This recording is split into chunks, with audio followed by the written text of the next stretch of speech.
大家好啊，我係 Tiffany，今日同大家分享嘅湯水就係蓮子百合烏雞湯。我哋先睇睇材料份量先啦。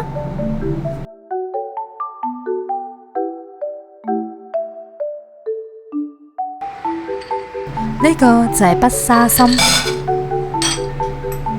而呢個就係玉竹。北沙參主要用嚟治療肺熱、陰虛引起嘅肺熱咳嗽。玉竹補而不膩，佢唔寒燥，有滋陰潤肺嘅功效。北沙參同玉竹洗乾淨之後，唔需要浸佢，直接備用就可以啦。呢個就係乾淮山啊，而呢個就係乾百合。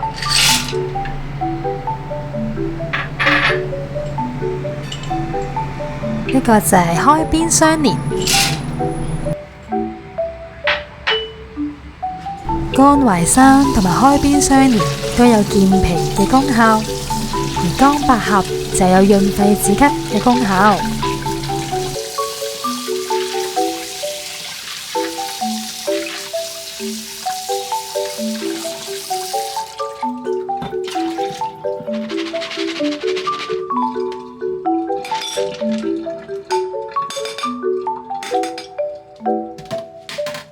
洗乾淨之後就加入清水浸佢15分鐘。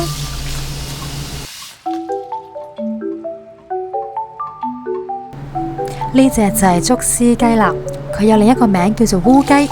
烏雞嘅營養物質非常之豐富，蛋白質、維生素 B2、煙酸、維生素 E、磷、鐵、鉀、鈉嘅含量係比普通嘅雞肉高好多嘅，而膽固醇同埋脂肪含量都好少嘅喎。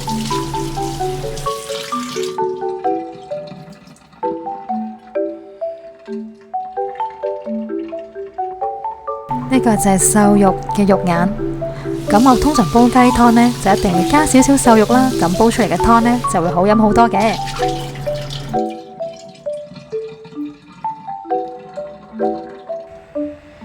竹絲雞同埋瘦肉凍水落飛水。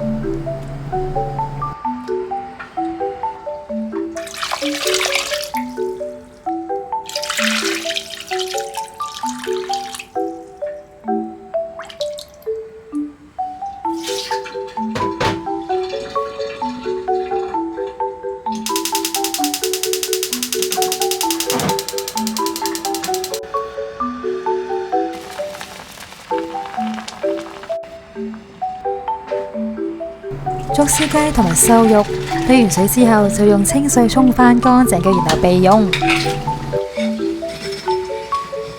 食用竹絲雞具有提高心理嘅功能，延緩衰老、強筋健骨嘅作用，對防止骨質疏鬆、佝僂病、婦女缺血性貧血有明顯嘅功效嘅。所以竹絲雞係補虛勞、養身體嘅佳品嚟嘅。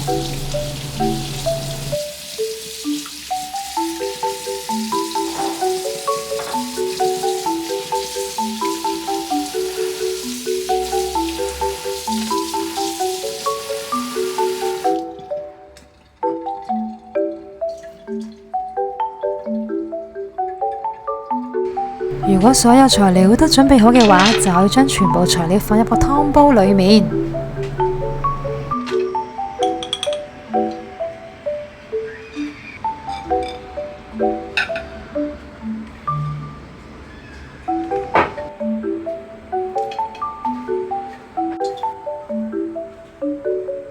然後就加入清水。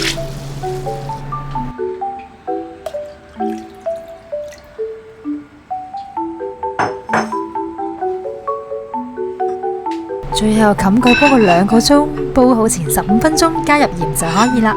因為呢，我呢個電子湯煲啊，如果大家用明火去煲湯嘅話呢，就記得先用大火煲佢10分鐘，然後再轉小火煲佢2個鐘就 OK 噶啦。